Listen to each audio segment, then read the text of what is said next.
following announcement has been paid for by the Celtic World Order.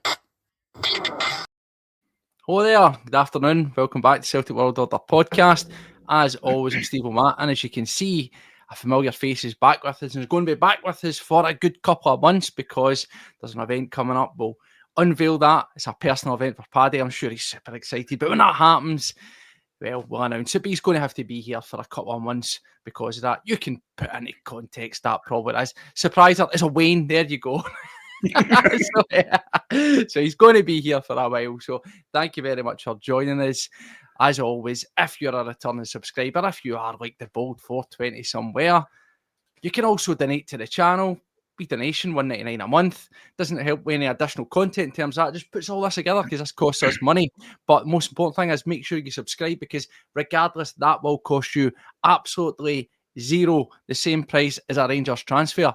Hit the subscribe, hit the bell icon. Every time we go live like this, every time we do an uploaded video, you'll get notified. Over on X at CWPod 1888, Blue Sky, Spotify, TikTok, plenty of ways to connect with the channel. Make sure you do it. We are close to 1,500 now, which is pretty damn good, I think, for where we are. I think I worked out the other day. It works out 11 people decide to subscribe to the channel per video that we've done the time we've been around. So we're happy with that. But you can help it grow. You can share it. You can get the word out there. Build a community. Thank you very much. So says Paddy, mate, it's been a long time. It's a long time. How you feeling, man? Yeah, listen, I feel like I've been away forever. I really do. Obviously, I was offshore over the New Year period, and it's quite a busy time. Constant, just on the go all the time. I was night shift as well, so obviously I couldn't tie in with you guys for podcasts and stuff. I did get to watch the football. I did wake up during the day to watch the football and then try and get back to sleep. But listen, all good. Happy to be back. And like you said, Steve-O, I am delighted to announce that my wife is due in February. So I'll be having our very own wee girl to join the family. So yeah, we're looking forward to that. Our name will be announced in later times because none of the family know that. So yes, at the moment she's just Baby Maguire. So buzzing for that. Excellent. Excited. I heard that it was going to be a femalised version of Steve-O because, you know, that's the way it's going to be. So there you go. That's also as well. Yeah. Much love for the boys here. But anyway, listen, talking shite. Welcome back to every single person. It says, it has been a wee while since we've been around. Obviously, as we've seen, Josh, the beautiful, the handsome, the dashing Josh has been on to pastures new. And we wish him all the best and thank you very much. Check him out. He's now on Celtic Way and he's also been doing some written stuff for that big highbrow newspaper that is the Herald. So good on him. It's huge, isn't it? It just covers your face. It's good if you're either, you know, trying to follow somebody. I don't know. On the run, if you're a Rangers fan hiding for the Celtic fans that are slagging you. There you go. Go and get Herald and hide behind that. But anyway, and much appreciation to him. We have Paul D's joined the team. He's got some personal things he's going to sort out. That's not for me to hang with, but he's in a good place. We wish Paul all the best, but he's very much part of the team and he is here to slip in whenever he is able to do so. Got to take care of yourself first and foremost and your family. That is the most important thing, no matter what you're doing with yourself. So, Paul, we love you, mate, and we are wishing you all the best. Get everything sorted and you'll be back, full bill of health, back off the treatment table, and here with us soon. But we will continue because the show always goes on, Paddy, at Celtic World Order, and we're here to talk about it. Plenty to talk about. It's been a while since I've been on. Couple of games, obviously. We had Dundee midweek. Bit of a disappointment. We'll touch on that. But then, of course, we've got the Cup coming up, 5:30. We've got Killie in Towns. We look to defend the Scottish Cup. And, of course, well, it's transfer window season and the rumours are absolutely right. So what a better place to start, Paddy, than with that, because it's starting to really, I don't know if I'd use the term pick up pace, but there's plenty of talk going about. We've seen some players go out. Obviously, we know Welsh will be out to Michelin. That's done. He's played the games, unsuccessful debut, but he's very much there and he's starting. Good to see that. We know we've got other guys out on loan. We've got your Lager Bielkas at Twente, and we've seen Thiago home away off to LAFC for the loan period in MLS season there. He's going to be there for the remainder of whatever that season is. And decent move, I suppose, as well. And of course, we've got other guys there, but there's plenty of other people to talk about. One thing that is the biggest, and let's just start there, Paddy, is obviously the situation with Kieran Tierney. And what does that mean for Alex Bailly? Well, we've seen it we surmised, was he going to be able to come in January? Is it going to be, we've seen the term pre-contract agreement. We've obviously hedged our bets and thought that we were going to wait till the summer. That's fine. But this situation with Alex Bailly, because there's a lot of interest in him, obviously, and it's now Como, quite ambitious team in Serie A, as you know, they want to spend the money. However, it's Celtic to hold the power here with this one, because he's still under contract with us on that loan agreement. We have to agree to terminate that first to move him on. He's a guy, Paddy, that we've spoke about, mixed reactions. You know, some great things, some sketchy moments. A lot of people thought he would have come straight in, thought that he was going to dislodge Greg Taylor, the much maligned Greg Taylor, and that was going to be the status quo. A lot of shouts to keep him around, but it now looks as if we're more than happy to do that. And then, of course, everybody's favourite annoying bearded agent, Fabrizio Romano, has essentially says, get excited, Kieran Tierney, it's happening, and it looks as if that means that's going to happen during this window. So with this one, Paddy, just to start off, because this is the one with real meat on the bone, there's a lot of moving parts in this transfer. Yes. Firstly, where are you at with that one? Obviously, Greg Taylor is someone that splits the fan base. If you ask me, I think over the piece, £2 million for Kilmarnock, no matter what you think of Greg Taylor, I think he's been a very, very good Celtic signing. Some people are saying if you let Alex Bailly go, you bring in the quality of KT, but then you maybe re-sign Taylor, it's a step backwards. I don't necessarily think that way. Of course, I would rather have someone like Bailly, a promising young talent, and Tierney and one other. But where are you at with this one, mate? Vi, is it somebody you'd be disappointed to go, or are you happy with that? I'm neither up nor down, mate, if I'm being honest. If we're going to be bringing back somebody like KT, like when he left, mate, that was a massive gulf, and we were looking at the player that's going to step into that void that he left. And we've had many people go in there, we've had many people try. Greg Taylor's done great, like you said, he's been a fantastic servant for the club. I'd like to see him sign on for another year if we do get KT, if KT does come back, because obviously it looks like that's a pretty much done deal as well. Like you said, there's a few folks sniffing about. So I think that is going to be one that maybe even Barcelona will be pushing. And like you said, when Fabrizio Romano comes out and says, yeah, Celtic fans, get excited, it's happening, you tend to get a wee bit excited when he says something's coming, because 9 times out of 10 he's pretty spot on. So listen, KT wants the move, we want the move, make it happen. It's as simple as that. We might not get a full season out of KT at the minute, but what we will get is a player that knows the club, a player that was rumoured to be our next captain when he was there. He was going to be the man that was stepping in, whether it be Callum McGregor or him. And when Callum was out, it was guaranteed to be KT, because he was there. He was that stalwart. He was the guy who came through the youth system. He knew what it meant. So for me, he's a cracking option in there, and I'd be more than happy to have him. Yeah, in terms of Alex Bailly, as I say, it's a bit of a strange one, isn't it? And I wouldn't say he necessarily splits the fan base, but the more and more these sort of moves come around, and the suggestion is that we ultimately make the decision on whether he goes or whether he stays, you start to maybe see, always I feel that when players are on the cusp of leaving Celtic, whether they're on loan or whether they've been signed, there seems to be this sudden groundswell of, he's not that good anyway, see you later, that's fine, he was crap, or, that kind of attitude around it. In terms of Bailly, though, we've often says, we brought him in and it was a big question mark over, I wouldn't go as far to say, what is the point? But I dare say we'd expect to see a wee bit more out. And I had a wee look, he's had 18 appearances and about 990 odd minutes for Celtic, right? So it's not exactly plenty of time. He's been sort of starting, and then he's been getting a half year, he's been getting his cameos and whatnot. But I think if you brought him in and you says that was the level that he was going to play, considering the feelings toward the reason a upgrade on Taylor, that you were expected a wee bit more out of him. Just where are you in terms of what you had so of him? Now, as we says, we knew that Barca had rated him quite highly, so much so that they reinstated a contract in him, because they basically wanted to get money out of him. They didn't want to lose this guy for absolutely nothing. Believe what you read, anywhere from 3 million up to 6 million for him. I certainly think at the lower end of that scale, absolute bargain. Would I go as far to pay the 6 or that around? Based on what I've seen, I don't think so. But I guess the underlying point here is, Paddy, is there has been many pretenders to the throne of Tierney. There's been many pretenders to the throne of Greg Taylor, and nobody's been able to dislodge him.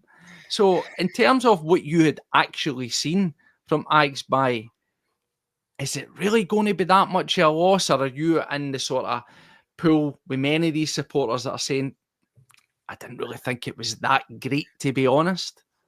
When you look at what Greg Taylor does to what Alex Bailly does, Greg Taylor comes in to the midfield area, and we slated him for it on here till we actually realised what was happening.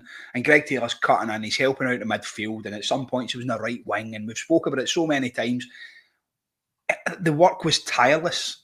Greg Taylor was covering so many different positions. He was helping bolster the midfield at most points. You don't get that with an Alex Bailly. Now, listen, Alex Bailly going forward is brilliant. He's good. He's good on the ball. He's got an all-right delivery. I'm not going to say he's got a brilliant delivery. He's got an okay delivery. He's not frightened to have a crack every now and again. It looks like he's got a decent wee dig on him. He's a good option. Like you said there as well, at the £3 million mark, you would be thinking, yeah, 3 million's all right. I'd quite happily pay 3 million for a player of that calibre, because he's going to be a bit part player. He's not going to be your stalwart left back that you build the team around, the guy that you go, oh, he's in there every week, because he's not that type of player.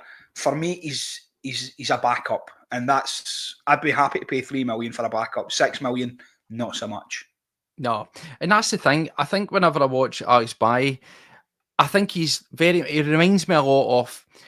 I'm not saying reminds as in he's a carbon copy, far from it. Yeah.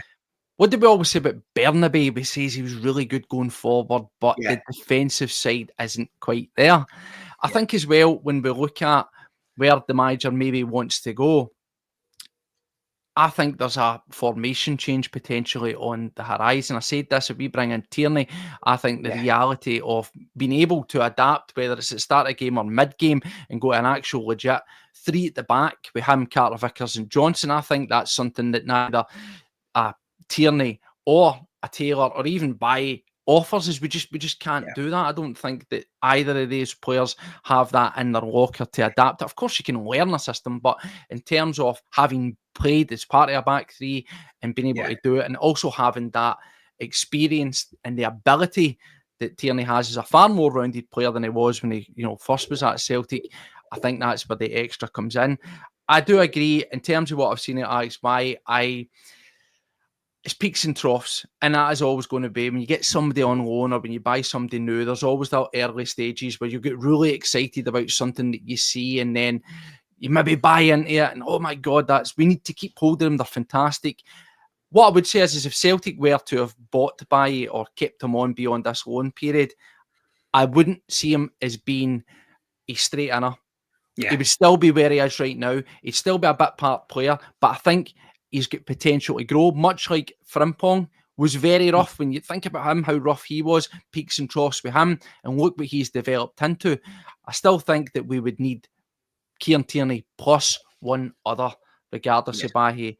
So if he's going to be moving on, interesting to see, as I say, because we basically hold the key to this. We've got him on loan. We do not have to let him go, and that is the most important thing here. We don't need to let him go. Mm-hmm. If the Tierney thing is all but done, are we going to get out of left field? Are we going to get Tierney coming in January and just saying, no, we'll keep around by, we'll just keep him around? Why not? Why not? Like you said, if the cards are in our hand, then we might as well do it. He's a good option. I like the comparison with Bernabei. Is like an upgraded Bernabei, and that's, as much as it hurts to say that, he's a very, very similar type of player. I think it does have the potential. If somebody like Barcelona keeps you on the books and is keeping you there as a saleable asset, then obviously you're going to be up to a decent standard. For me, the main left back has to be KT. If he's coming back in, KT is the man. The Arsenal fans, you seen the other night there when he came on, the applause that he got, the standing ovation as he's coming onto the pitch and stuff like that. I mean, it was nice to see, especially because he's been littered with injuries and stuff down there, and he's not really had as big a chance as what I'd hoped that he would get down there as well. But listen, if we can get a fit KT back at Celtic Park, you just need to think back and look at some of the games. I watched the Aberdeen game the other day there, the cup final, when he got his jaw done, and the Tom Rogic goal and stuff like that, and you see him coming back at the end of it. Big Dembele's up there holding the trophy, and Kieran's running up the stairs just out the dentist, half his jaw that way, slabbing him down his face, and he's away up there to get a hold of this trophy. And that's what it means when you understand, as a Celtic fan, just getting your hands on that trophy meant more to him than his health state, basically, at that time. Yeah. And that's what it means to have somebody that understands that at that position on the wing. I think Alistair Johnson, to an extent, gets it, but he's not bred into him. He's not a Celtic fan through and through, and Kieran is. So having that there is a cracking option, and it's, for me, it's the only one to go for. In terms of Taylor, there's a lot of love coming in from. There's also a lot of folks saying that there's, his time's come on and it's time to move him on and what have you. I think ultimately at the end of the day, he may be looking at it as he's been at Celtic. He's got a great CV, many trophies in the cabinet, medals, and maybe it's time for him to move on. He's only had the lifestyle of Scotland, unfortunately. Yes, he's a very good lifestyle being a Celtic player, but he's still had that Celtic lifestyle, and perhaps, with the fruits of the MLS or whatever it may well be, better environment, better weather, still getting paid handsomely. I think if he decides to move on, no one will really hold any ill feelings towards him. I would still personally keep him around if we can. I think at his age, though, and having been a regular starter, is he going to accept dropping down to a bit part player, second, maybe even third choice if you get somebody in? That remains to be seen. As I say, that's a bridge that we'll cross here. But just to talk on Taylor, to bring him in, because of course midweek with that game against Dundee, 3-each, surprising, I think. Just to touch on the game itself, Dundee were good value for money. We saw what they done against Rangers. They were fantastic. The one thing that I would say is they didn't sit in the attack to try to do the right things. Maybe a poor first half from Celtic picked it up a wee bit. We did get shook, but I thought in that game in particular, I thought you saw what you get out of Taylor. Obviously provides the pinpoint cross for McCowan to head home the opener. I thought he did an excellent game, and in terms of a defence that was getting shook, he was one of the more stable ones in that match, mate. Yeah, and that's it. Like you said, I mean, he gets a lot of stick. He was the fall guy for us. Last year, if you look back to half of the podcasts that we done, we were coming on here near enough every week and going, how are we getting caught out in that left-hand side? Greg Taylor, Liam Scales, it's horrible. We need to sort this. We need to tighten up, blah, blah, blah, blah. And he became the fall guy. And listen, you say what you want about professional footballers. They see social media. They see what's happening. And to have that constant negativity round about you, for him to bounce back the way that he did and basically come in as a transformed player, playing in a different role, not just playing as a left back to what he was used to, but playing in that adaptive role where he's coming into the middle of the park and he's getting involved in play. And listen, you commented about that cross there, Steve-O. Absolute belter of a ball. He's just turned and pinged it, and listen, it was written in the stars against Dundee, wasn't it, that little Luke McCowan was going to be the one to score the goal. You can call it what you will. It was brilliant. It was nice to see. We almost got a rapturous celebration from him, but then he went, oh, right, wait a minute, I know where I am. And he was like, thanks, guys. He went for the walk, sorry. Sorry, guys. He almost went for it. No, but I thought, it says, look, Taylor, this one will develop as the window goes on. Yes. What I would like to see is, if he's not going to sign a new contract, I think I might be wrong, but I think in terms of for an appropriate send-off, he should come out and lay his cards on the table. I'm going to stay at the end of the season, I'm going to move. I always feel that when you tell the fans exactly what your intentions are, it removes any fog, any debate. Maybe some people are, he's just stringing us along. I think that level of honesty, if you're not going to be at Celtic, will put him in really good stead, because there's a lot of people are saying he has really served as well. Yes, as Wilson's saying, perhaps poor recruitment, as we've seen, has been a reason he's been a mainstay for so long, but realistically, we know that Kieran Tierney coming in is going to be the first choice, but we do also need to have options. Bailly looks all but gone. That's not clearly not going to be the option. Taylor, who knows, is that not going to be the option? So we need more as well. So got to keep our eyes open with that. But that's the first real big one. I suppose the other main thing that we've been seeing that's been coming around that looks as if it's going to be solid is going to be, of course, Louis Palma. Obviously, we know that we spoke about him at length, right? A very conflicted view on him. Sometimes fascinates you. Came in like a house on fire when he first signed. Again, maybe that's the new team, new manager, new environment, trying to impress bounce, but he's sort of leveled out and it's been lukewarm to say the best. Loads of question marks off him. Long periods not on the side, couple of cameos, couple of surprise coming on. He comes on against Dundee. For me, I thought that was completely baffling, Paddy. I thought the subs that we brought on in that game made absolutely no impact whatsoever. And I just couldn't get my head around the manager's thinking when he brought on Palma.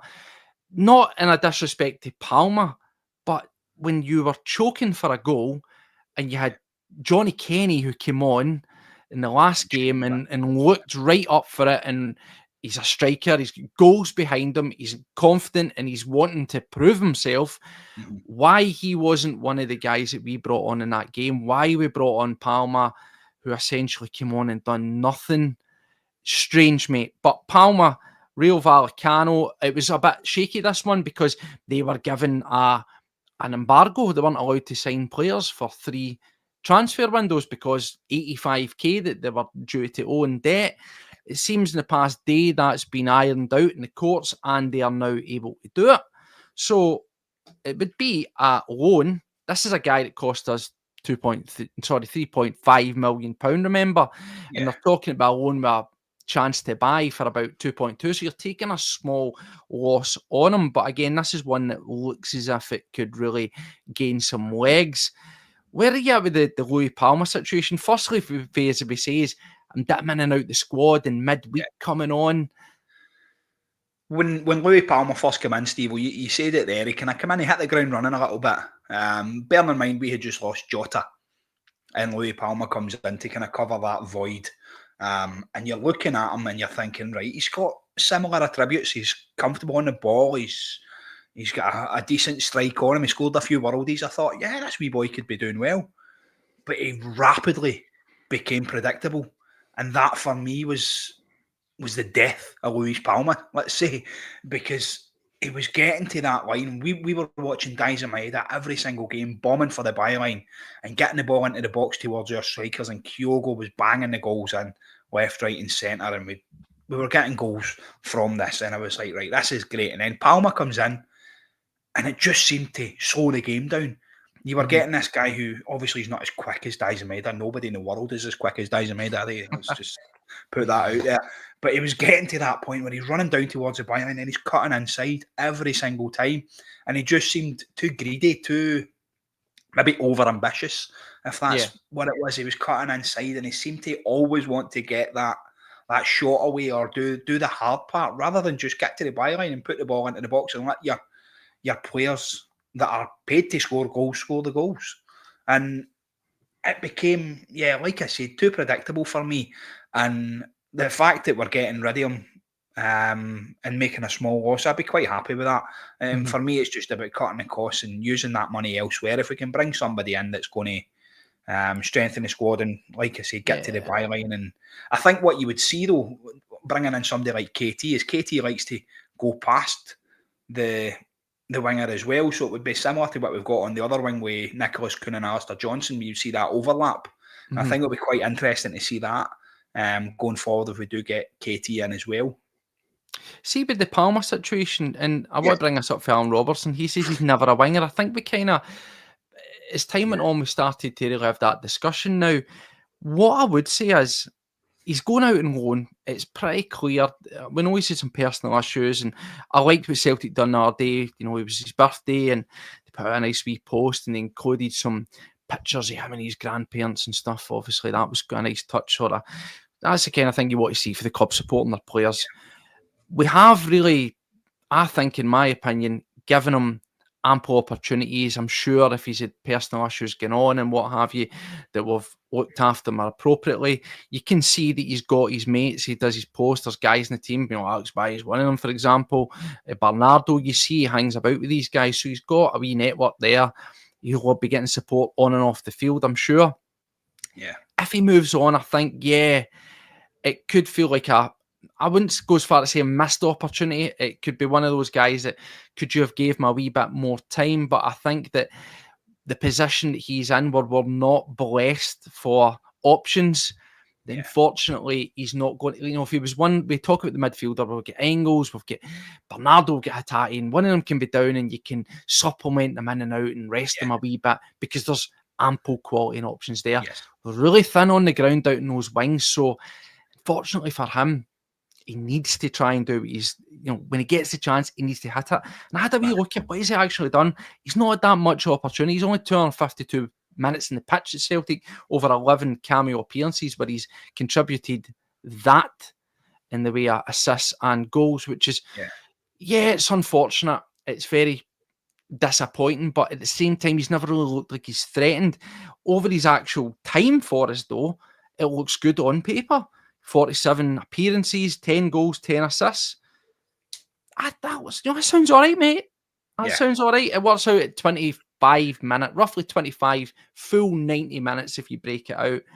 2,190 odd minutes on the pitch. It looks good on paper, but again, maybe it's a stat padding thing where, and I hate to say it because you're like, well, what do you want? Your cake and eat it, Steve-O. Where I'll say, if he scores, or if he assists and or assists, if you took that out the game, what did they do for the rest of it? And usually it's not really that good. Yeah.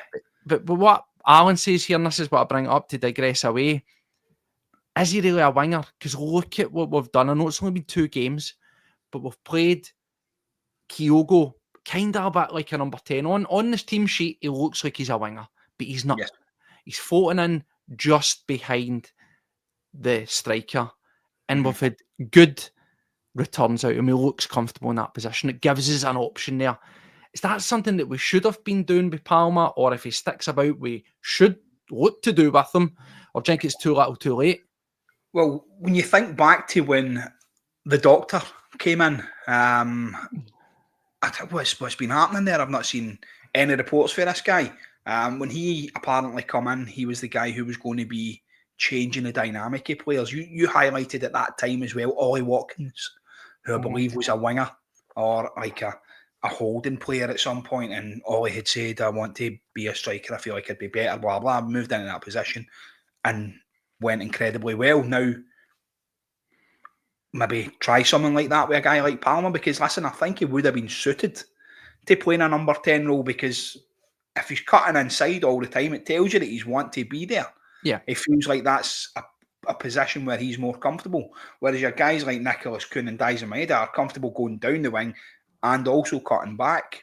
So maybe when you look at it and you're watching it in a game, Palmer looks as if he would be more comfortable in that kind of number 10 position. So listen, it's an option, and maybe that's what Real Vallecano have seen. I don't know if he's going to go out there to go straight onto a wing. He might go out there and play as a number 10 and be absolutely outstanding. He might be the next best thing. But listen, like people are saying there is a player in there. We did see that. We're not saying the guy was absolute gash. He was, in some occasions, he was garbage, and you've seen those performances. It was predictable. It was decent, but it wasn't of the standard that we expect. See, with that, Paddy, though, with the Palmer thing, you're saying he goes out to Real Vallecano. Let's just say that's going to happen. He goes out on loan, right? Looks as if that's going to be the way. Yes. Is it being greedy, or is it being smart? Sending him out with the chat would be with an option to buy for 2.5 million, right? Now, I know it's a small loss, but let's just play devil's advocate, and he goes out there and he plays really, really well. We don't want to get Jack Henry here, where we let him go out and he does well, and they want to keep him around, and there's more value in him because they buy him and sell him right away. Yes. Or they buy him and he instantly rockets his price. Now, I know that's really trying to balance the books and get everything out yet, and it's never going to work out that way. Would you like it to be go out there not with a fixed fee, but a first refusal to buy? Yeah. With a kind of ceiling price, kind of what we've done with Bernardo, where it was, you're going to sign him for 6 million, but realistically, there's room for negotiation. So if you say, look, we'll send him out to you, and the price will be 4 million, negotiable, of course, negotiable. And then you judge it. And if he gets out there and he's just all right and 2.5 million or 2 million is all you're getting, and so be it. But you give yourself that wee bit of room to play with, because look at what happened with Bernabe. We sent him out to somewhere closer to home for him, felt a bit more at home, his native tongue and all that kind of stuff. Set it alight. We made a profit on him, but we didn't send him out there with a price on his head. Yeah. Is there a lesson to be learned for that?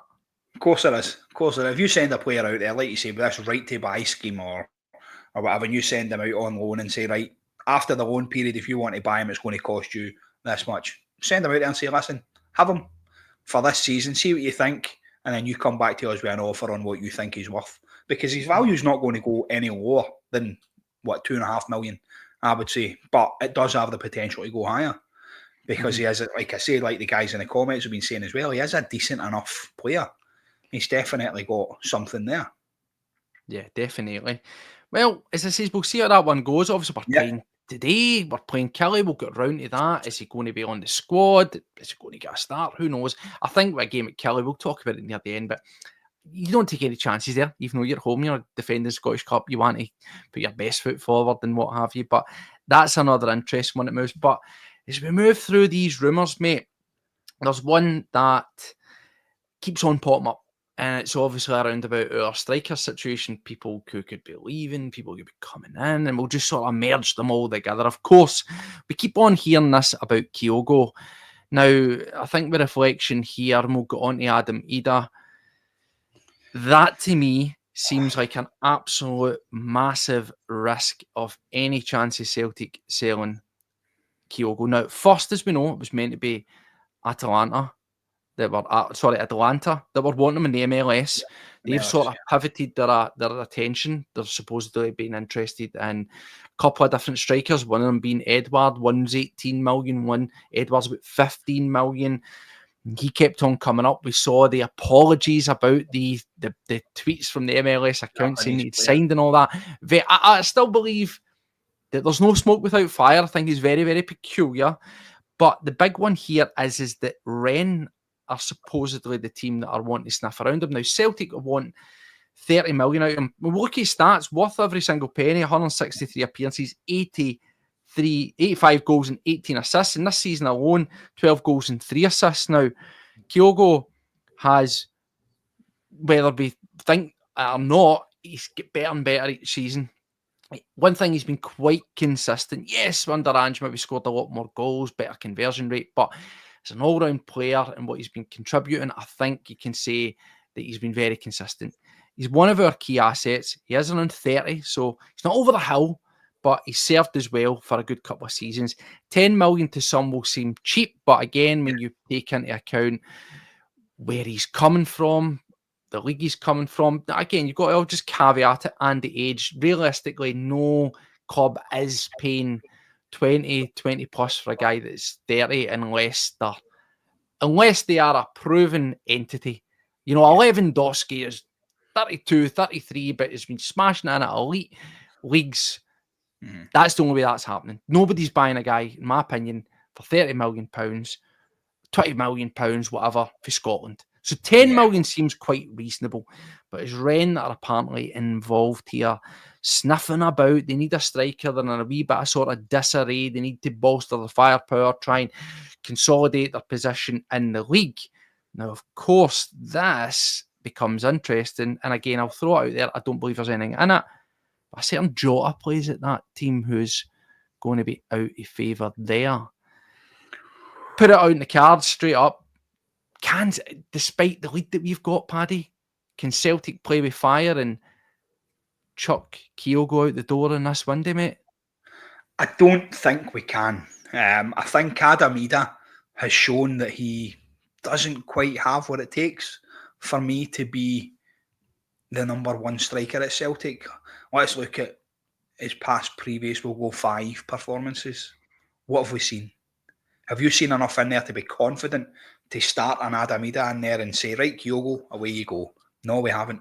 And I think every single Celtic fan at this point will agree with me there. I think Kyogo gives you so much more. I think at this minute in time, he's your number one striker. He's the guy who we go to. He's your number one. I'd love to see him stay until the summer. I think the interest in him is granted because, like you said, his conversion rate is pretty special. He come in and under Ange obviously scored a lot more goals, but it was a different type of football to what Brendan plays. So I think now the way we're playing games is he's getting more involved in the runs and the dragging of players and things like that. He's doing a lot more off the ball than what he was on the ball previously under Ange. So for me, he needs to stay. We need to be keeping him in there unless we have a replacement. Now, listen, if Johnny Kenny's been brought in to be that guy, then we need to start seeing him. I wouldn't be surprised if he starts today so that we get a wee visual of him, get to see basically what he's got. That would be quite good to see. But listen, the Kyogo thing, I think we need to keep him there. 10 million, I would be gutted with 10 million for Kyogo because I feel like he's so much more. Now, Brendan always came out and said that we value the player, not the league that he plays in. We put the price on the player, and that's basically what we've done with Matt O'Reilly and Kieran Tierney and other players going forward. So I think that will be what they're doing with Kyogo here. We'll be putting the price on him and saying, yeah, Kyogo to us is worth 25 million, 30 million, whatever however way you want to caveat that, that's what we value him at. Now, if Ren are coming in with 10 million, then I would say, yeah, 10 million plus Jota. That'll about cover him, mate. How much do you want Jota off the books? I know, exactly. 10 million in Jota, mate, and you can have your Kyogo. There you go, have that. Well, a lot of people are saying, and rightfully so, that he needs to stay around. And San Francisco, you can't replace Kyogo in terms of what we've got right now with 10 million. That's abundantly clear because I know they're different players and we'll get on to him. But Adam Ida's 9.5 million. He's nearly 10 million. Is he a Kyogo? Absolutely not. So it's pretty clear. Yeah. I fully agree with what you're saying in terms of Kenny. A bit of a confusing one for me, really conflicting. The manager was asked about him, as I said, we spoke about it earlier there, when he brought on Palmer rather than bringing on him. You're chasing a goal, you get a striker, guy's up for it. Made no sense to me. They then were quite honest and he says, we're going to reevaluate and we're going to look at Johnny Kenny and see if he's going to stay with the squad here. We like what we've seen so far. He might go back out on loan. It just baffles me though, mate, because the manager said, when we spoke to Rudy about his boy, he wanted 3 strikers. He wanted essentially Ida, Kyogo, and 1 developmental youth striker. You've got one. He's developed. He's been out. He's been playing. He's been scoring. Like, how much more development do you want to do? Yeah. Because if your development option is going to be literally a guy who's like 18, let's say, and we'll go on to him, a Daniel Cummins, well, he's literally just going to be sitting there. He's going to be sitting there and developing what? By being around the squad and by training, or developing by being able to bring him on. You've got a guy who's been playing professional football in Europe and a decent standard in Ireland, scoring goals. Yeah. Develop him here. Have him on the pitch. Give him a bloody chance. Baffling that one for me, but it's essential that whereas Kenny could be the great hope of the surprise package, we've suddenly got a guy that we can bring on if we need it and he can score goals, but unknown. We need to keep him about. I do agree we can't replace Kyogo, especially in January, for 10 million. Now, the thing with Jota is, let's just say that was the deal, and one goes one way and one comes the other. Jota doesn't solve the issue. Totally different player. He is not a striker. Does he strengthen the team? Does he strengthen that wing? Give us better options? Absolutely, he does. He gives us options, but he doesn't fill a striker's void. So that is, for me, fundamental. Cannot get rid of Kyogo. We've got the big game around the corner against Young Boys of Bern. Hopefully that gives us safe passage through. And of course, then you don't want to scramble because you should be, I believe, be able to register any new signings for those next phase. Yes. You can't lose a striker and be rumbling about and scrambling about trying to get something in. Because whereas we've got Ida, we've got Kenny, we've got potential in Cummins, none of them at this moment in time, none of them you can hang your hat on. Yeah, no, 100%, mate. I get that. And like you said there, the comparison between when we spoke to Rudy, him talking about Rocco Vata as well, and saying basically about the developmental player. Now, you just need to look back at, was it last week, the week before? Rocco's goal for Watford. Gets the ball in the middle of the park, beats 2 players and cracks it for about 35 yards into top corner. Absolute belter. The young lad had that in him all along. He was a decent enough player. Now we've got, like you said, someone who's been scoring in the Champions League. Johnny Kenny's been there. He's been scoring at a very, very high level. He's been the man out in Ireland for the last year. He's been the man that everybody's been talking about now. For him to come back and, like you said, be this bit part player, this developmental player, that's fine if that's what he's want to be. If he's want to fight for his chance at Celtic, at this minute I would give him a chance over Adam Idah, because Adam Idah has been absolute garbage. He's been nowhere near the form that we've expected when we brought in a £9 million player. So for me, you need to be keeping your options open. You need to have these players here. Kyogo is a must stay for me. If we're going to get rid of anybody in the window, I'd be happy if it was Idah. Away you go, right? You've had your chance, see you later. And I'd have Kenny as a backup striker in there, and like you said, Young Cummings as the developmental, because he's been doing it in the Youth Champions League as well. He's been banging the goals in there, and I think he's top goal scorer in the Youth League as well. Young lad, he's been outstanding, and it's nice to see that. It's nice to have that again, a striker coming through, because I think the last one, I don't even know who the last one was that kind of burst through onto the scene striker-wise from the youth squad. Do you know what I mean? I couldn't even really put my finger on it from thinking. Maybe the guys in the comments can let us know, but it's tough. It's tough, Paddy. I mean, let's shelve the notion of Kyogo and the Jota things. I say the Jota thing, I take it with the biggest massive grain of salt. That's how much I take that one. Would I have him back? Absolutely, I would have him back. It solves that solution. And what I would say is just to move on, we'll quickly scan over it. We'll just mention names. Of course, the big name on that wing was going to be Raul Moro at Real Valladolid. However, he's got a collarbone fracture. He's out for 3 months. That's just simply not happening. Flash on him. 6 goals, 7 assists during his time at Valladolid. 3-month collarbone injury. Ajax interested. They need to sell. They need to get some money in. They desperately need to sell. They need to plug financial issues. Valued anywhere up to £8 million. So, like, he's a young guy. He's in the mould of Jota. He's in the age of Jota. Similar position. That maybe opens a window where if there was an option, I'm not saying it would be the case. I'm just, again, thinking aloud. We looked at guys like Balakwisha. That name's sort of settled down a wee bit. Morrow came out of nowhere. Jota, same position, same rough price range, and we know Ren want rid. So we might genuinely pivot. But again, I'm just floating that. I don't believe, personally, if you ask me, I don't see anything in it. But that's one that we can scratch off. Yeah. In terms of the strikers, let's look at that, because that is something that we need to do. And what have we got in house? Well, we know what we've got for Johnny Kenny. We've spoke about it. People want to see it. The other one, of course, is there's big interest in young Daniel Cummins. He's 18. He's at that point where he ticks all the boxes. He's a homegrown quota. He's scoring. He's got promise. Can we try to give him between now and the end of the season some minutes somewhere, because we're in a strong position? Mate, 24 goals and 25 assists. And in 24 games, 6 goals, 6 assists in the Youth Champions League, which again is the best of these teams, bright young stars playing. So take that as you find it. And in total, 47 appearances in his time at Celtic, 33 goals, mate, for Celtic B, and 11 appearances in the Champions League for Youth, 6 goals and an assist. I mean, I know he's 18, and you can say playing in the Lowland League, you could playing in the Youth Champion, whatever you want to say.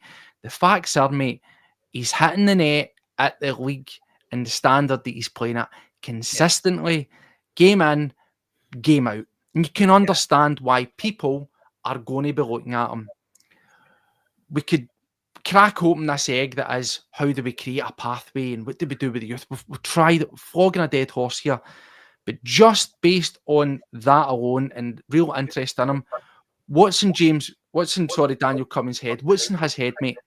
Can you see him being swayed to move elsewhere? A similar situation to Rocco Vata. Whatever he's got in his corner, what he values himself at, how he sees his pathway. Does Celtic have a plan for him? Has he been taken aside and said, listen, mate, this is a pathway for you. This is your 5-year plan at Celtic. This is where we see you. Because that's what Rocco didn't get.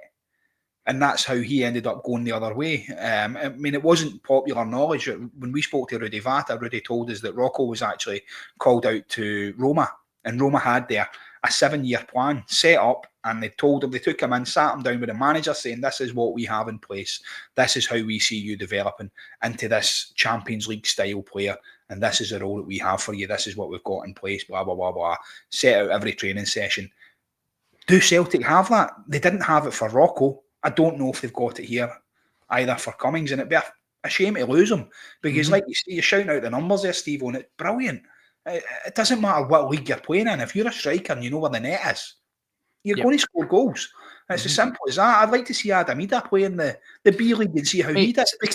Strikers are always going to be judged on their numbers. It's a fact. Yes, when we look at him as a player, we can look at him. I'll bring up the name, Chris Boyd, right?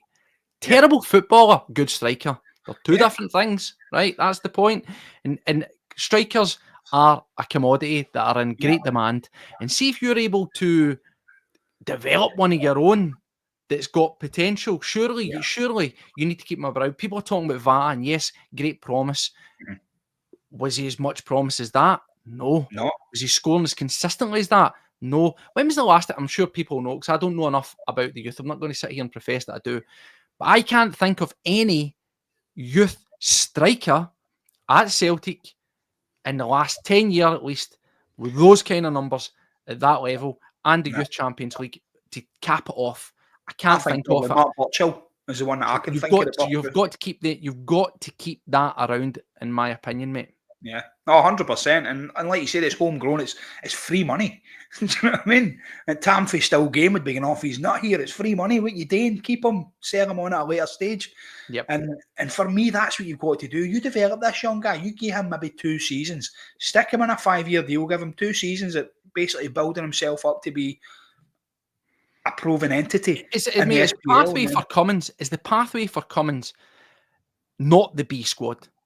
Yes. He's in-house, but get him integrated between now and the end of the season into the first squad, giving him some minutes, whether it's, when you're up 2-0 or whatever it may well be, give him 20 minutes here and there, try and bleed him into the team to give him that experience, but with a view of saying, you are in our plans, but what we want you to do is, we want you going loan to a, quote, big team, not big team, but you know what I mean, a grown-ups team, an adult team, a senior team, go to an SPFL team, like we've seen with Christie, go to an Aberdeen, maybe go to a Dundee, or hell, even go down to Ayr United with Bruni, go and play some professional football at a slightly better standard, with a view of, we're sending you out there for 6 months, mate, we're keeping your eye on you because we want to bring you back.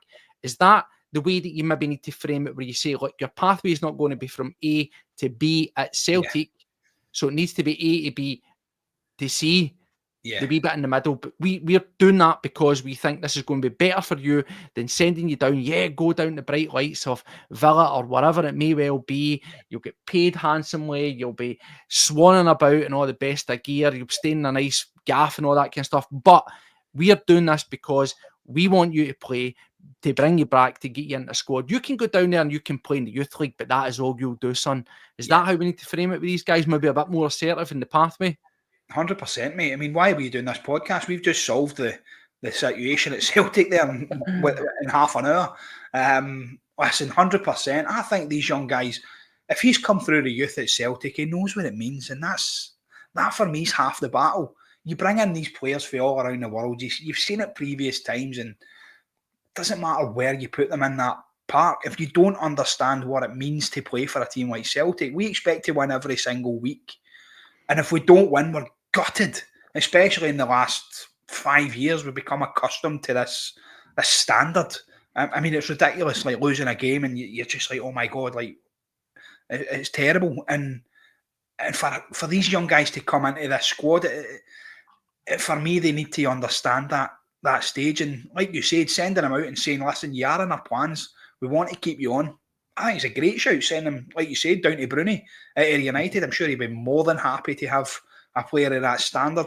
I mean, in there. I hate leaning on that, go to the old players because we hate this jobs for the boys, not kind of nonsense when it comes to that. But what I mean is with that relationship that we've got with Scott Brown, and with a side like Ayr who financially are not going to have riches to go and bring players, if you've got a person who you clearly, in the manager will implicitly, fully trust Scott Brown, the relationship that he's got there, he'll know that he can send a guy down to Scott Brown who's really going to look after him, really invest in him.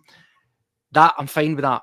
Not like, oh, this guy used to be the manager of Celtic, he used to play for Celtic. I'll send him down there.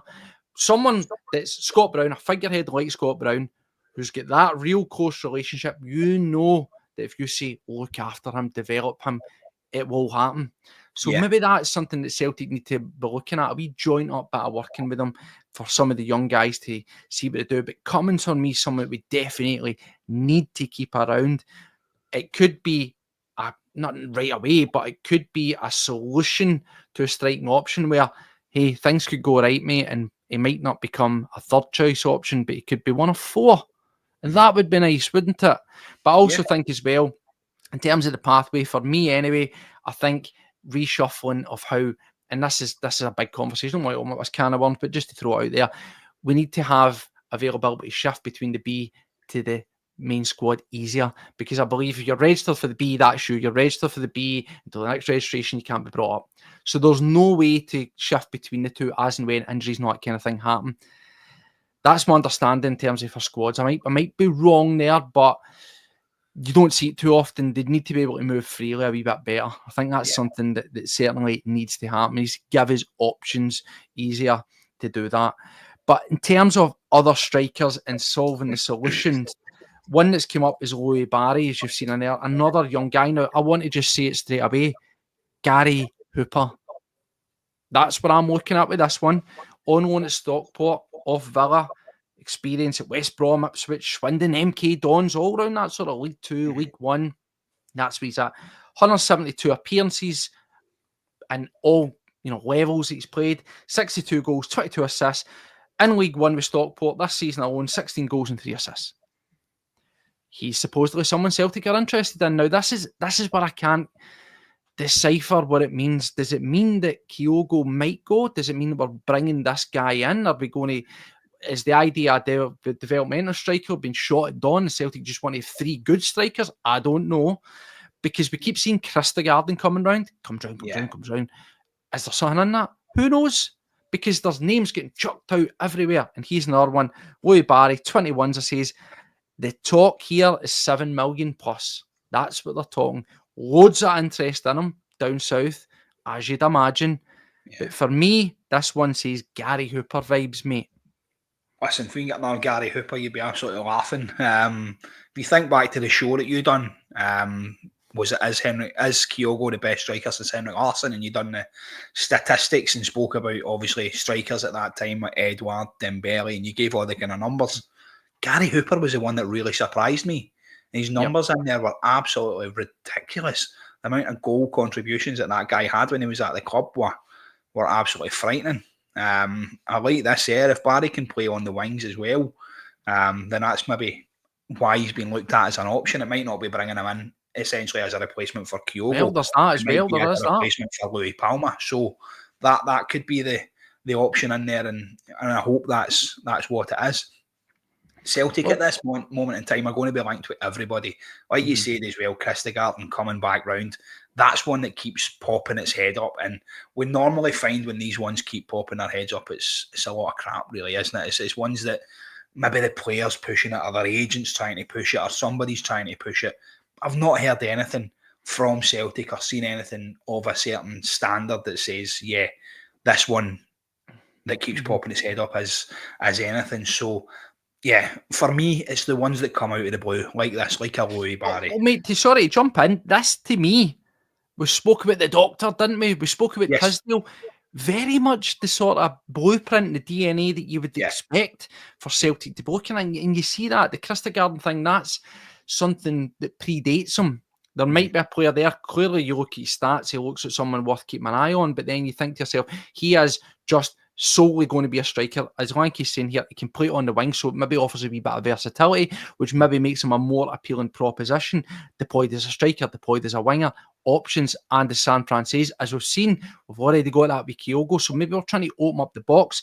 But in terms of the Louis Barry thing, out of nowhere, completely out of nowhere, loads of reports around it.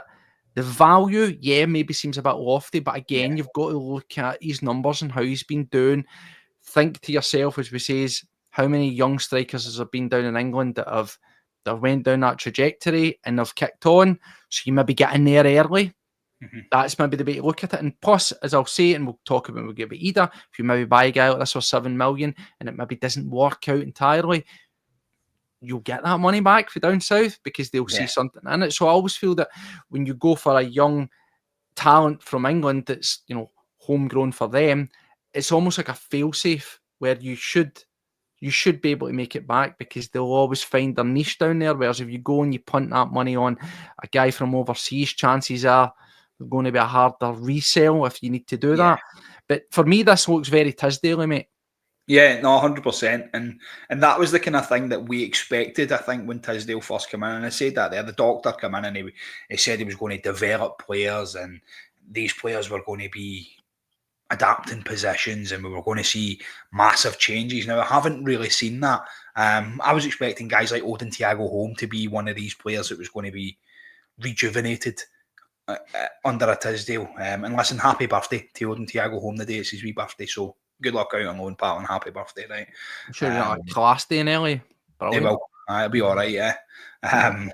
So, yeah, listen, I feel like developmental players coming in and these younger players, Barry, like you say, a price tag of 7 million for a player that is putting in the kind of numbers, you're quite happy to do that because, like you said as well, buying them for these leagues when we bought guys like Dembele and Matt O'Reilly, and you kind of see when you're buying from down south, these kind of players, you're bringing them in, you're not going to get a loss. Even paying the 8 million, 9 million for Ida, I think realistically, if he has a decent enough season next year, we could punt him for 10 million next year.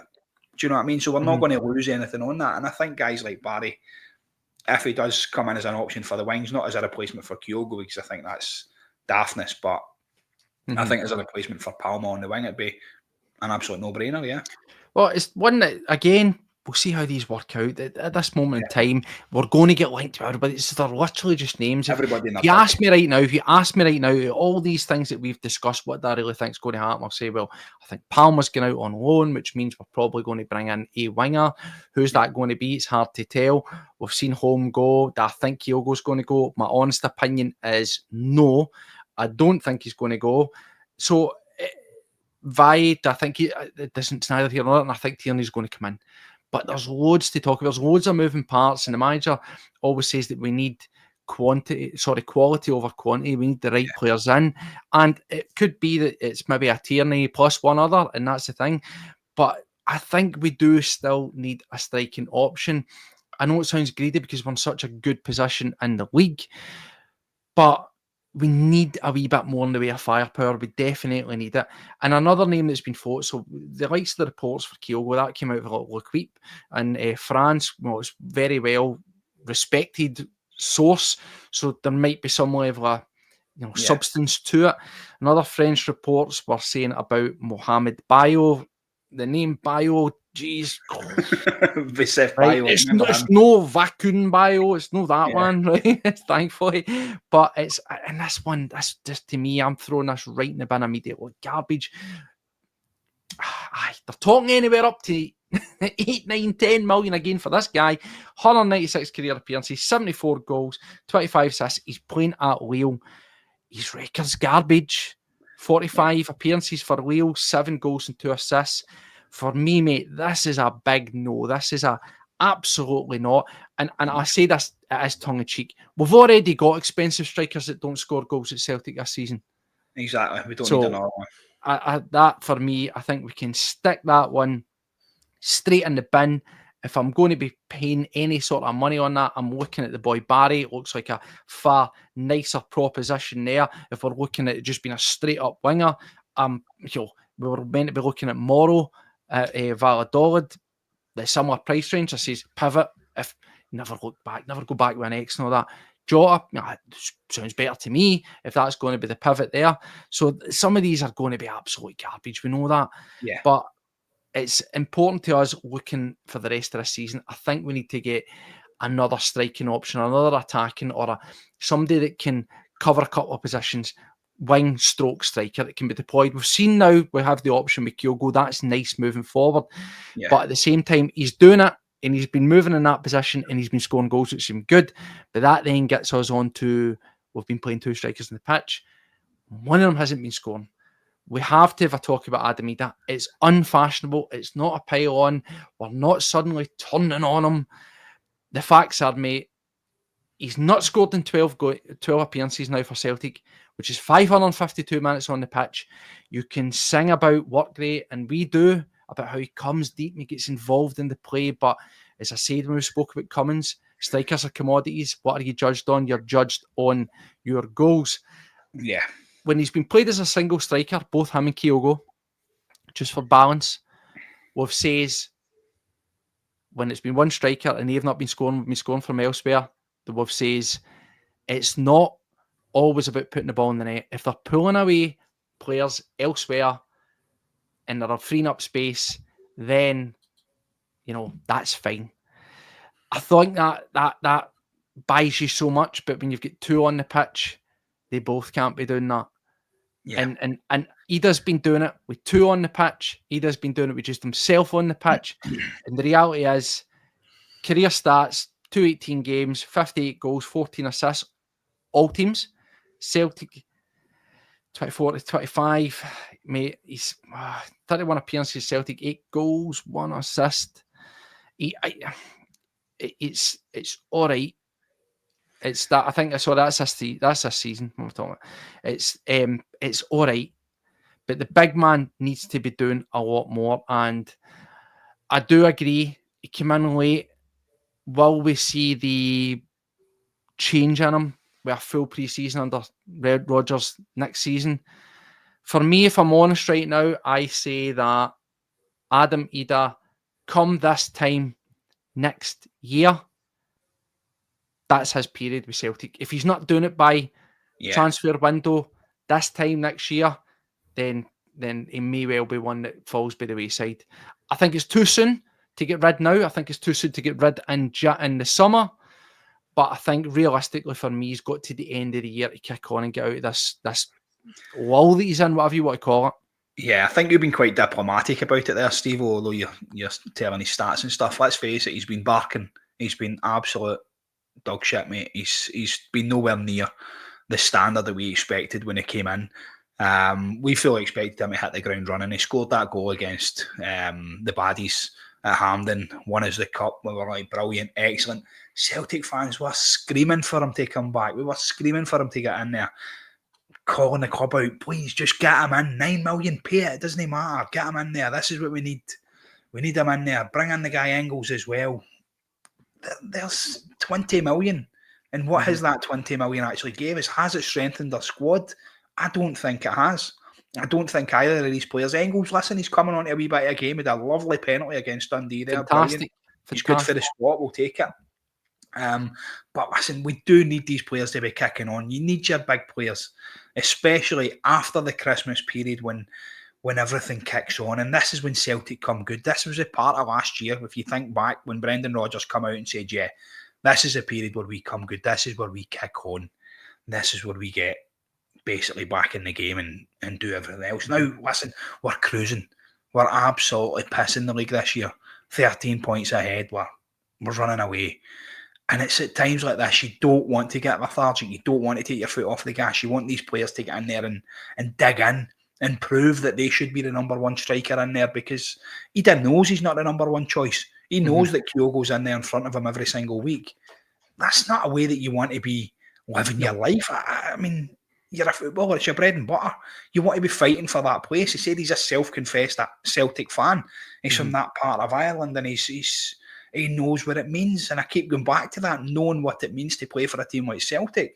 If you gave me a chance to play for Celtic, listen, I'm shit at football. I'd have a better return than him, because I'd be putting myself in there. I would be getting myself in about these defenders. I'd be cracking shots for everywhere. See, jump in, Paddy, because we would reflect on his most recent. He's been given starts, right? Yeah. He looks like a player. I don't know if it's confidence or whatever it is. Yeah, strikers typically are confidence-based players, right? They can be enigmas. Now, as San Fran says, he earned his signing. Yeah. Let's not debate that. That's never up for debate. Never up for debate. I wouldn't go as far as say he single-handedly won his league, because he didn't, but he scored a lot of vital goals, helped get us a lot of vital points, single-handedly delivered the Scottish Cup, right? Facts. That earned his signing, and through those goals and that success, he paid for his signing. He did, right? 9 million, we're never going to change my opinion on it. Is it a fee that Celtic should be paying? Absolutely. Is it high? No, it's not in the world of football. We should be doing it more regular. That's why I'm looking at guys like Barry. I'm looking at guys like, Morrow, whoever it is. 2 seconds. 8 million or whatever. These are fees that I am comfortable with. These are fees that I think Celtic should be doing more often. The reality is, do I think we get our pants pulled down by Norwich? Absolutely. It doesn't mean the fee's too high in terms of we shouldn't have paid it or we couldn't have paid it. I just think factually he's not a £9 million player. I don't have a problem with Celtic playing it to get him in, but the reality is when you strip it all back, he's not a £9 million player. He might be in a couple of seasons with more goals, but that's it. He's a £9 million player comfortably if he's sitting at Norwich and moving from Norwich to West Brom, Norwich to Southampton, whoever it may well be. I don't think he's a £9 million player for us to go and buy. Usually when we look for a £9 million player at Celtic, I know in the modern market that's par for the course, but usually a £9 million player coming into Celtic offers you a wee bit more on the reg. That's where I'm at with it. But when we look at him, he's been cutting a frustrated figure. I actually think he looks unfit. I know that sounds crazy, but I look at the Dundee game and quite frankly, some of the chances were pathetic. Like the one that comes across, he doesn't attack it. And I know it's easy to sit here as an armchair player, and I'm not an armchair player, I play football, but an armchair fan and manager. But even when the ball comes across, he doesn't attack it. He's waiting for it to come in. Where's that instinct? Where's that, rush, that go? And the reality is sometimes you can get away with this when you're on the pitch with 2 strikers, one's occupying, so it's fine because the other's scoring. But it's the times when he's deployed as the one striker, and that time will come once Maeda's back in, once Kuhn comes back in. Celtic are going back to one striker. Facts, it's going to happen. Yeah. And if it's going to be Ida, he needs to be shown more. Right now, at this moment in time, for my liking, he's simply not doing enough. But what I will say is, yes, he needs time, but he's been getting a lot of chances. 12 appearances, 552 minutes, no goals.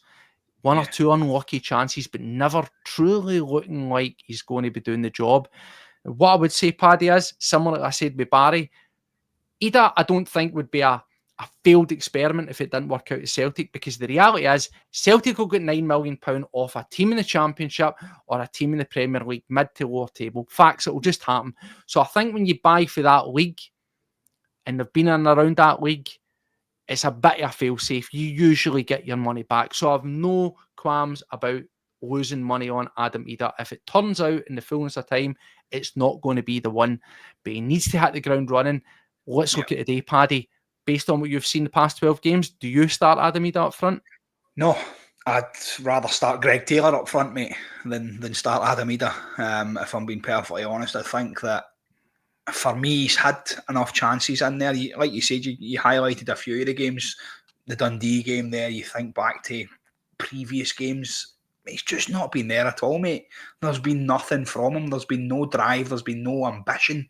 For me, you said he looks unfit. I see that, mate. There was a point when the ball got played through, and if it's Kyogo, he's onto that ball in a flash and he's leaving the defender for dust. He does get a turning circle at an Arctic lorry.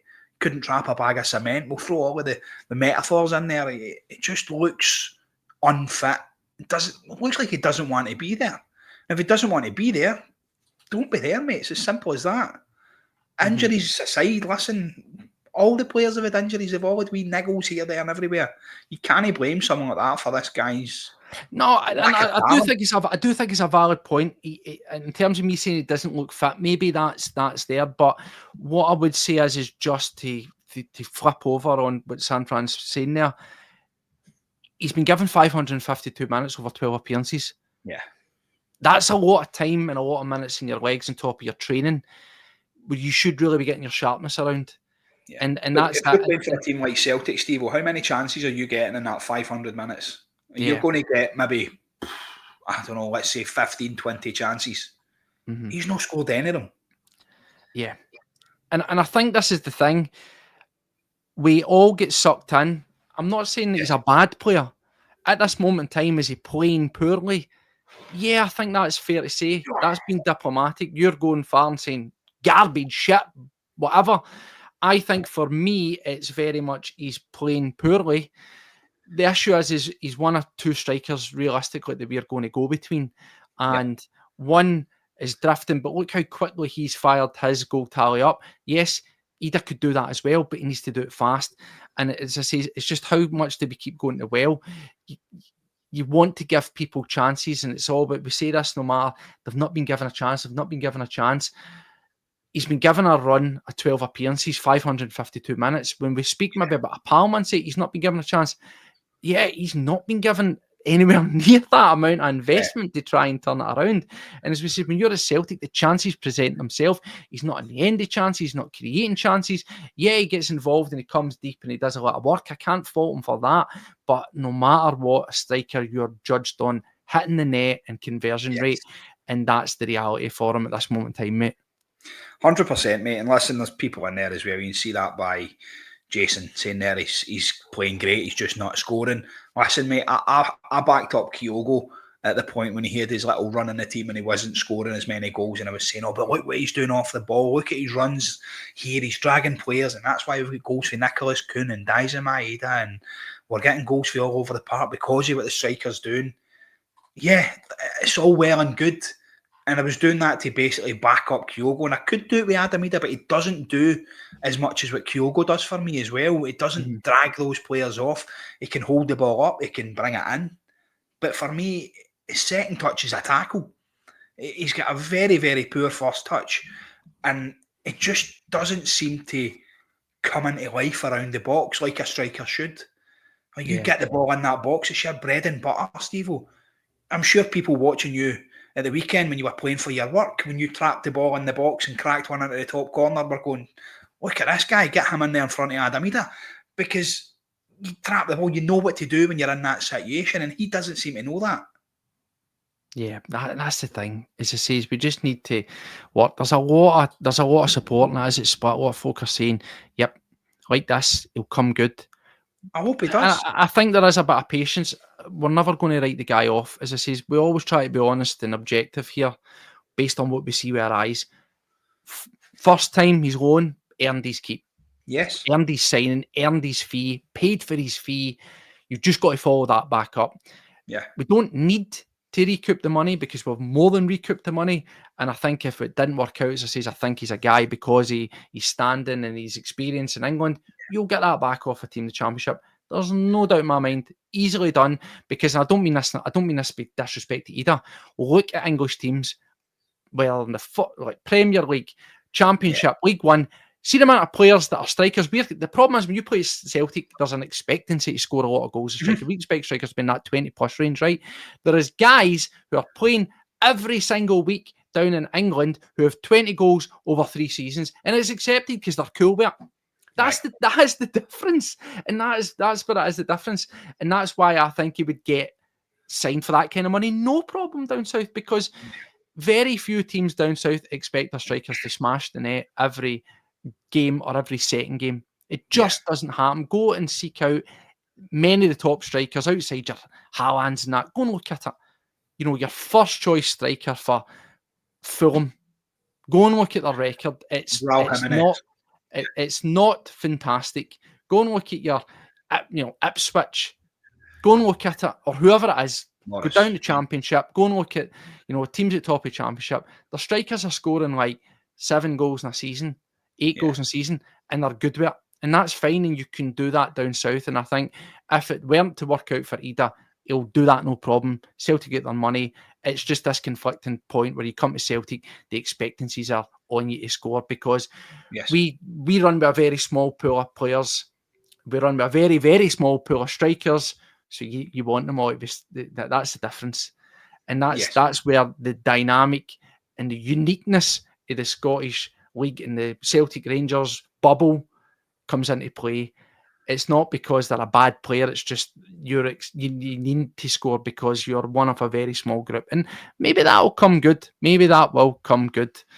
And I do agree. Listen, it's never going to be a Hearts or something. It's just fact. It's not going to happen. Yeah. But can he be a said player that kicks on? Absolutely. You say there, Steve, when you think back, players that have come up to us from England, every one of their interviews, when you're interviewing them, whether it be Joe Hart, Schmeichels, you talk Matt O'Reilly and things, they talk about the expectancy at Celtic, and it's that expectancy to win every single game, to be performing at the highest that you can on every single game, because we do. We're a spoilt bunch of fuckers, really, aren't we? We're such a spoilt fan base when you think about it. We're used to winning so much that we've come to expect it. Now we're used to strikers. You think back, Hartson, Sutton, Larsson, even Giakoumakis, Dembele, Edward. These guys were scoring on consistent basis. These guys were putting in, like you said, your 15 to 20 goals a season. I've not seen that for Adam either, and I expect it, especially when we've paid such a high price for him. Absolutely. I'm not slating the guy. I think he's a decent enough player. He's done well to get his contract at Celtic. He was proven. Sorry. Yep. You think back to the Kilmarnock game, the one that single-handedly sealed his signing for me when he came on in that game and totally changed it. Got 2 goals and won that game for us when we really, really needed it. And then won the cup, scored the goal to win the cup and things like that. So he's proved for his signing. I just need him now to kick on and not let this price tag weigh him down, because I feel like that might be what's happening. Well, we've been an hour and 15, just under 100 of these. Thank you very much for joining us. Couple of things real quick. Paddy's got it here. We said we've got the Agat top that we say that's sitting there. There's a couple of pictures to go in there, and that will bring again up. We'll raffle that off. We've been speaking to Didier, as we say, the finances out the back of that will go back to the man himself for help with his academy. I believe Paddy's got some information. There's a young player that he wants to use the proceeds from the raffle for the signed shirt by the man himself to assist this young guy in getting his trial. Is that right, Paddy? Yes, there's a player from Malawi, I think it is, who's come into Didier's academy, and this guy shows incredible stats and stuff. He looks like he's going to be the next thing basically to come out of this academy. So Didier's been in contact with Lubo, and Lubo Moravchuk now, he's running the European side of the academy for him. So basically what I want to do is I want to send this player to Slovakia, and Lubo's got him a team there, a second division team in Slovakia, where the guy's going to slot in there and play a season there and see how it goes, and then obviously he's going to try and progress him from there. So Didier is basically relying on the raffle with this top to send this young guy, because they don't currently have the funds to do that with the day-to-day running of the academy. So I'm in constant contact with Didier, speak to him almost every second day. So the top, I'm going to try and start the raffle off tomorrow. I've got it on my TikTok channel, so Celtic World Order Podcast on TikTok. I've put up a couple of things on there about it.